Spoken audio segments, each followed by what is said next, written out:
नमस्कार दोस्तों, बिहार में विधानसभा चुनाव है और लोग कहते हैं कि पढ़े लिखे युवाओं को राजनीति में आना चाहिए।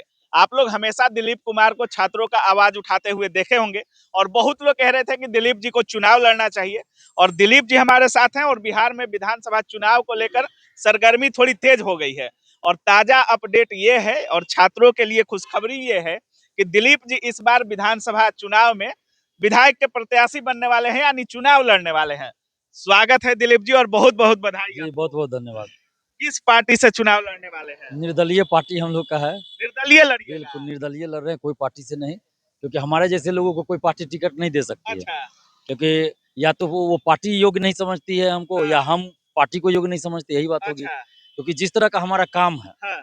तो उसमें किसी पार्टी के लिए हम फिट नहीं बैठते हैं। फिट नहीं बैठ रहे हैं? बिल्कुल नहीं फिट बैठेंगे, क्या है? क्योंकि हम जाति आधारित कोई आंदोलन या बात नहीं करते हैं। अच्छा। यहाँ तो जाति या धर्म के आधार पे चुनाव होता है या लोग चाहते हैं, हाँ। वैसे वैसे लोगों को ही प्रमोट किया जाता है हर पार्टी में। लेकिन अच्छा। हम युवा के लिए काम कर रहे हैं, छात्रों के लिए काम कर रहे हैं, जिसमें हर जाति हर धर्म के लोग शामिल रहते हैं। अच्छा। और पेपर लीक हो, धांधली सेटिंग हो, इस सब के खिलाफ लड़ते हैं, भ्रष्टाचार के खिलाफ लड़ते हैं।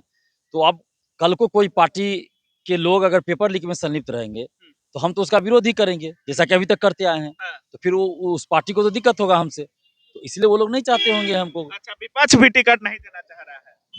देना चाहता तो बात करते ना कोई। अच्छा। ऐसा तो नहीं, अभी तक तो कोई किसी भी पार्टी का हमारे पास, जो बड़ी पार्टियां जिसको आप बोलते जब हैं। आप आंदोलन वगैरह करते थे तो लोग कहते थे कि तेजस्वी यादव द्वारा फंडेड है, तो तेजस्वी का आदमी है, कभी कभी आरोप लगता था आप पर। तो उनको तो ध्यान देना देखिए, चाहिए। वो तो जाति लेके देख के लोग आरोप लगा देता है। हाँ। यही जब तेजस्वी जी सरकार में थे, तो उस समय भी हम आंदोलन करते थे। हाँ। तो उस समय लोग बोलते थे कि बीजेपी करवा रहा है। बिल्कुल बिल्कुल। तो जो पार्टी विपक्ष में रहती है, हाँ। तो आरोप लगाया जाता है कि वो पार्टी आंदोलन करवा रहा है, दिलीप कुमार को वही फंडिंग करा। तो आज हाँ। कहाँ कोई पार्टी दिलीप कुमार को टिकट दे रहा है या दिलीप कुमार को पूछ रहा है भाई। लोग कहते बहुत है कि युवा को राजनीति में आना चाहिए, जो अच्छा युवा है उसको मौका दिया जाएगा, नहीं दे रहा है। देखिए, ये कहने की बात है। हाँ। जब युवाओं की बात सिर्फ वोट के लिए होता है, और जब युवा को सदन में पहुंचाने की बात होगी, तो नेता का बेटा बेटी पोता पोती नाती नतनी ही को ही भेजा जाएगा। हाँ। राजनीति में युवा का मतलब हाँ। जिसका परिवार राजनीति में पहले से हो। पवन सिंह, कल्लू, रितेश पांडे, इन लोग को लोग बुला बुला के टिकट दे रहा है, आपको नहीं देगा लोग? तो वो लोग युवा नेता नहीं ना है। क्या है वो लोग? कोई नचनिया है, कोई गवैया है, कोई बजनिया है। अच्छा। यही ना है। भीड़ लगाने वाले लोग। भी- अब देखिए, राजनीति का मतलब ही लोग गलत कर दिया, दूषित कर दिया। राजनीति का क्या मतलब होता है कि आपको राज चलाना है, राज्य चलाना है, राज्य को चलाना है, देश को चलाना है, उसके लिए राजनीति की जाती है। जो जमीन से जुड़ा व्यक्ति हो, जो संघर्ष कर रहा हो, जो जनता के बीच हो, उसको ना आप एमएलए एमपी बनाइएगा। कि जो फिल्म में काम कर रहा है, गाना गा रहा है, कोई कुछ कर रहा है, उसको आप उठा के विधायक का सांसद बना लेते हो, गलत है। हाँ, उसको अगर भेजना है तो राष्ट्रपति जो मनोनयन करते हैं उसमें भेजिए। विधान परिषद में जो राज्यपाल मनोनीत करते हैं उस कोटे से भेजिए। लेकिन जहां भेजना चाहिए वहां पे आप भेजते हैं फुल्ली पॉलिटिकल आदमी को, जो राष्ट्रपति और राज्यपाल मनोनीत करते हैं। वहां पे आप भेजिए वैसे लोगों को, शिक्षाविद को भेजिए, लेकिन वहां आप नहीं भेजिएगा। वहां भेजिएगा फुल्ली पॉलिटिकल आदमी को। और जहां फुल्ली पॉलिटिकल आदमी को जाना चाहिए, जो जमीन से संघर्ष कर रहा है, जमीन पे संघर्ष कर रहा है, उसको आप टिकट नहीं दीजिएगा। अचानक से उठा के लाइएगा दिल्ली से, जो 20 साल से दिल्ली में रह रहा हो, बिहार छोड़े हुआ हो, कोई 15 साल से छोड़े हुआ है, उसको आप लाइएगा अचानक बिहार में टिकट दीजिएगा, और जनता भी उसी को जिता देगी। तो हम जनता से भी कहना चाहते हैं कि आप समर्थक बनिए किसी नेता या पार्टी का, गुलाम मत बनिए।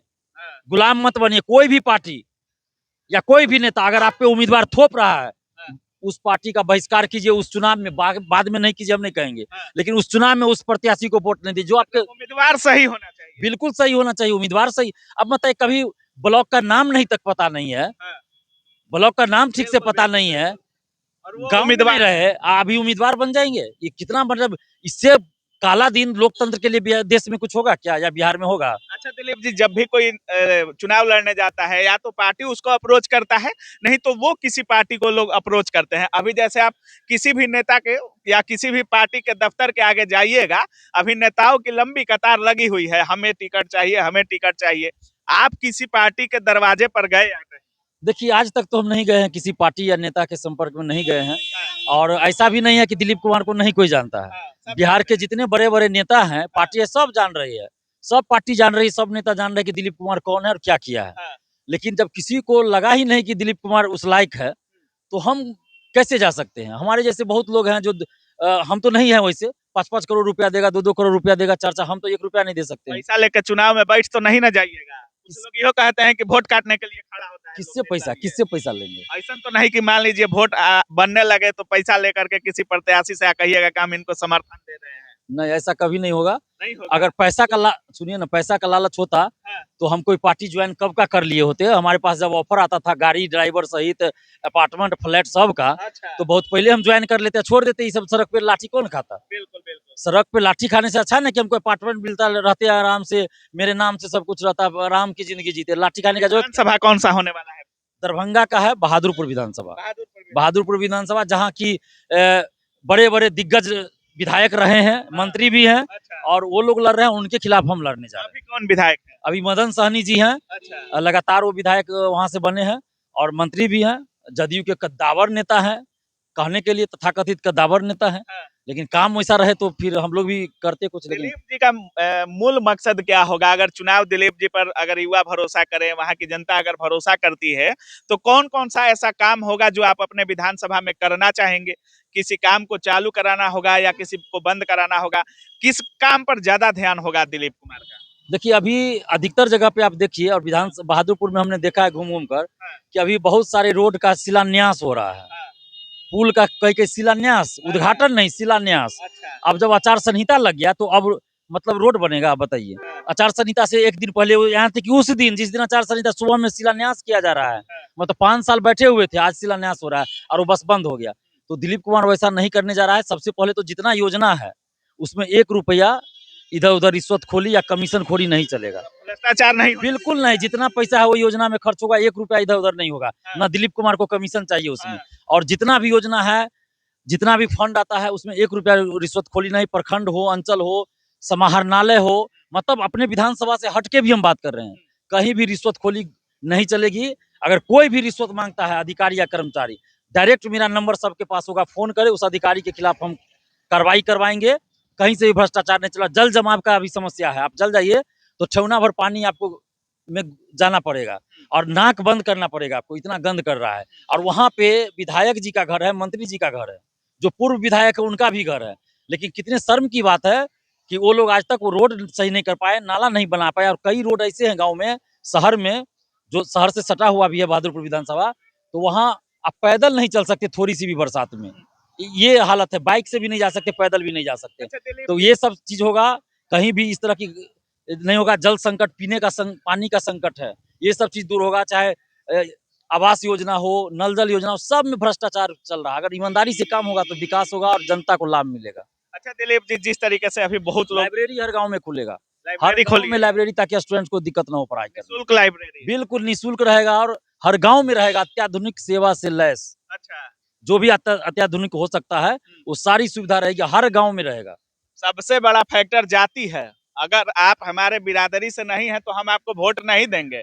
बिहार में ऐसा लोग कहते हैं कि अधिकतर % बिरादरी को देखकर वोट दिया जाता है, जाति को देखकर दिया जाता है। लोग कहते हैं कि यहाँ नेता नहीं दामाद चुनते हैं लोग, अपने जात वाला होना चाहिए। दूसरे जात का वोट लेना होगा तो दिलीप कुमार क्या करेंगे उसके लिए? देखिए, आज तक हमारी जो पहचान है जाति की वजह से तो नहीं है।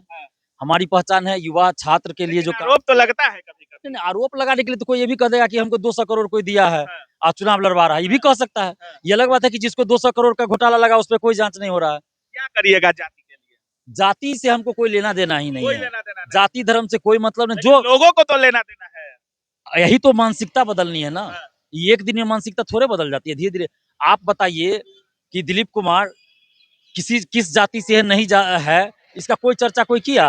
हम आंदोलन में बुलाते हैं, आते हैं ना सभी, तो कि युवा छात्र का मुद्दा रहता है, सभी जाति धर्म का उसमें शामिल है लोग ना। तो हम तो सब जाति और धर्म के लोगों के लिए काम किए हैं। हर परिवार में, गांव में चाहे या कहीं भी, अमीर हो या गरीब, बच्चा तो पढ़ाई करता है, सरकारी नौकरी चाहिए या रोजगार तो चाहिए। तो हम तो उसी के लिए काम कर रहे हैं। कोई नेता आएगा, वादा करेंगे कि 5 साल में हम ये करेंगे नहीं, ना किए हैं।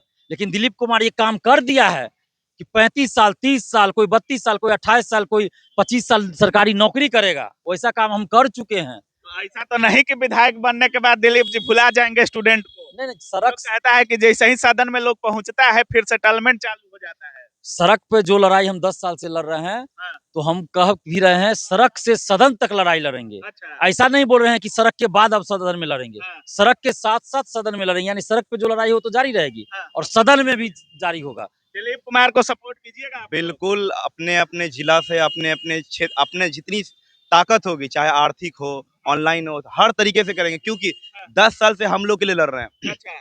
वो डोमिसाइल हाँ। जो इम्पॉसिबल लग रहा था कि दोबारा से लगेगा, वो लगा। हाँ। लाइब्रेरी में लगा, शिक्षक बहाली में लगा, लिपिक में लगा। 35% महिला आरक्षण जो बाहरियों को मिल रहा था, एक भी विपक्षी का नेता आवाज नहीं उठाया। हाँ। छात्र नेता दिलीप कुमार उठाए और लड़े और 35% महिला आरक्षण लगा। दिव्यांग आरक्षण जो बाहरियों को मिल रहा था, कहा सिर्फ सड़क पर से लड़ कर लड़े। लेकिन यही कहना चाहेंगे, लगातार आंदोलन हुआ, बहुत सारे पेपर कैंसिल हुआ। अभी जो छात्र नेता दिलीप कुमार द्वारा आह्वान हुआ था टीआरई 4 में, जो वादा किया गया 1,20,000 का, उसके लिए 3 महाआंदोलन हुआ, चौथा होने वाला था। आंदोलन से पहले नेता लग गया। नहीं, उससे पहले सुन लीजिए, 3 तारीख को ही छात्र नेता दिलीप कुमार को उठा लिया जाता है। हम लोग छात्र को हम लोग उठा लिया जाता है। एक भी विपक्ष के नेता सिंगल ट्वीट नहीं करते हैं, ना सिंगल बात बोलते हैं कि लोकतंत्र में इमरजेंसी के बाद पहला ऐसा छात्र आंदोलन था जिसमें छात्रों की आवाज को दबा दिया गया। जितना छात्र नहीं पहुंचा पटना कॉलेज, मुझसे ज्यादा सीआरपीएफ पुलिस। क्या हम लोग आतंकवादी थे? हम लोग क्या थे? छात्र थे ना, अपने अधिकार के लिए लड़ रहे थे ना। तो हमारी आवाज सदन में पहुंचाने वाला होना चाहिए। सिर्फ वोट लीजिए, युवा का बोलिए, छात्रों का एक नेता सदन में एक नहीं, दिलीप कुमार के नेतृत्व में कम से कम देख लीजिएगा, एक बार नॉमिनेशन होने दे, कितना युवा पहुंचेंगे। अच्छा। वो किसी नेता पे भरोसा नहीं है, ना सत्ता पर ना विपक्ष पर। मतलब युवा जग गया है। जरूर जगा हुआ। अवश्य जग गया है, क्योंकि जाएंगे। युवा की बात और छात्र की बात जो है कि सदन में उठाने वाला कोई नहीं कोई है, नहीं है। और जो उठाने का काम कर रहे थे वो दिलीप भैया कर रहे थे। हाँ, तो सपोर्ट है दिलीप जी को। इसीलिए हम लोग को सभी तरह से हाँ। दिलीप भैया को सपोर्ट करना है, चाहे इस बार आर्थिक। सदन में पहुंचाना जी है। अवश्य सदन में पहुंचाना सपोर्ट है। करिएगा। बिल्कुल करेंगे, युवा जाना चाहिए सदन बिल्कुल में। जाना चाहिए। देखिए बहुत सारे लोग बात करते हैं कि पढ़े लिखा युवाओं को जाना चाहिए, सदन में पहुंचना चाहिए। और सबसे बड़ी बात, लगभग 10 सालों से बीपीएससी हो, बिहार एसएससी हो, सीएसबीसी, मतलब तमाम ऐसे आंदोलन जो लगभग नामुमकिन लग रहे थे, दिलीप कुमार ने वो कर दिखाया है। छात्रों के लिए मेहनत किए हैं, हम लोग हमेशा इनको कवर किए हैं और छात्रों के लिए लड़ते हैं दिलीप कुमार, डंडा खाए हैं। अगर आपको लगता है कि अपने बीच का कोई युवा आपका नेता होना चाहिए, आपकी समस्याओं का आपके बीच का कोई युवा सदन तक पहुंचाए, तो एक बार जाति धर्म मजहब से ऊपर उठ करके ऐसे लोगों को चुनिए जो आपके दुख दर्द में शामिल हो, आपकी परेशानियों को गंभीरता से ले और दिखा सके, वहां पहुंच सके। तो पूरे वीडियो, अभी दिलीप कुमार लड़ रहे हैं दरभंगा से, विधानसभा कौन सा है? बहादुरपुर दरभंगा। बहादुरपुर से लड़ने वाले हैं विधानसभा चुनाव। तो इनको सपोर्ट कीजिए क्योंकि युवाओं का राजनीति में आना बेहद जरूरी है और बहुत दिनों से कार्यरत हैं, बहुत दिनों से काम कर रहे हैं, संघर्ष कर रहे हैं। एक बार इन पर ध्यान जरूर देना चाहिए। बाकी अब क्या कुछ सोच रहे हैं इस पूरे वीडियो के बारे में, अपनी राय कमेंट सेक्शन में जरूर रखिएगा। आप देख रहे थे काबिल न्यूज। जय हिंद।